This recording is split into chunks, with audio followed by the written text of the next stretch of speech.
to share in closing that my life began in the public housing projects of Richmond, Virginia.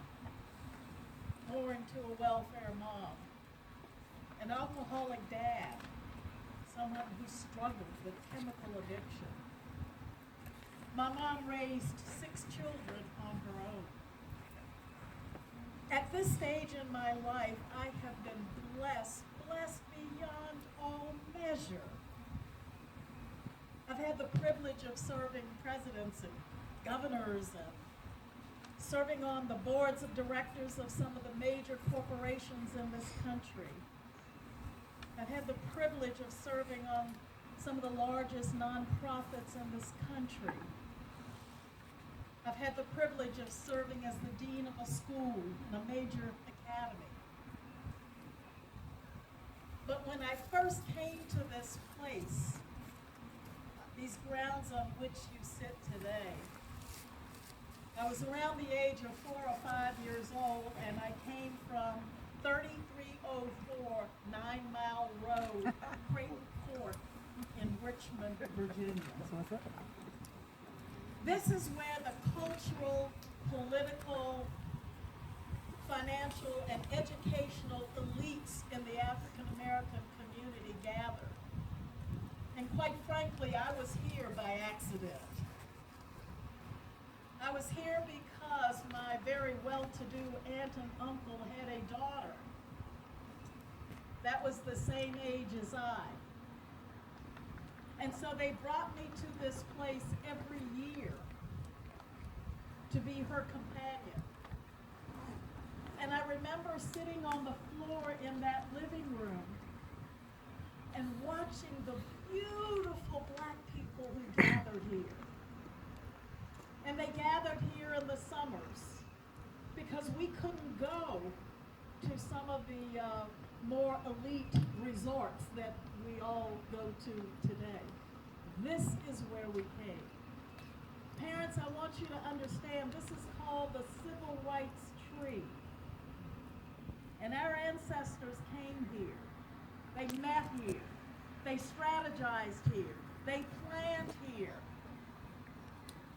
And they came here to discuss and debate the important issues of the day.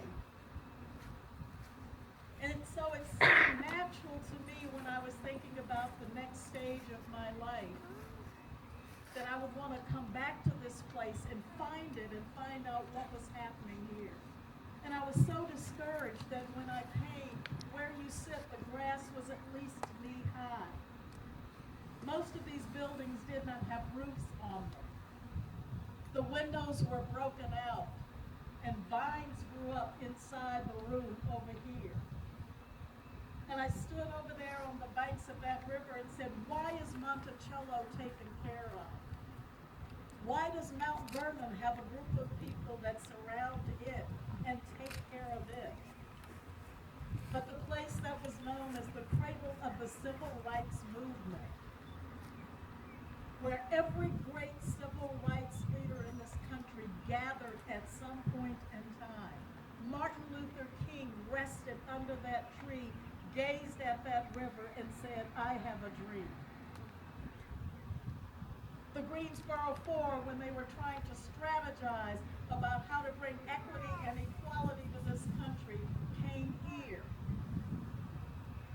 I want you to know that the attorneys in Brown versus Board of Education, when they needed a place to go to retreat, they came here. I want you to know when black college presidents tried to figure out how to educate our people, they came here and gave birth to the United Negro College Fund. And so Charles and I decided to form a foundation, buy this property, and restore it and give it back to the community. And we figured it only seemed natural if our leaders gathered here in the past that this is where we should bring our future leaders, the ones that we are counting on.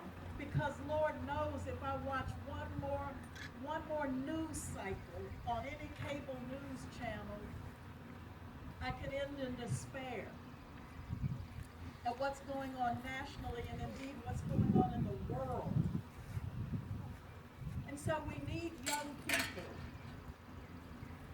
people who will assume the mantle of excellence, young people who will do critical thinking and really decide to listen to each other and build consensus and solve problems like the folks who used to come to this place. And we need people who will draw that circle oh so wide and accept their responsibility. And so as graduates class, this becomes your place. This is the place you come back to. This is the place you bring your grandchildren to. And this is the place where we will gather to solve the most important problems in our country today. I look forward to spending my time in one of these rocking chairs while you take the mantle. We're tired. I said to your students this morning, parents and friends, that on average we raise and spend in 1 year about $20,000 on each of the young people that you see sitting in front of you. And why do we do it? Because they're worth it. Because they're worth it. And because this country desperately, desperately needs them. My name is on every one of those pieces of paper. And I'm not playing with you.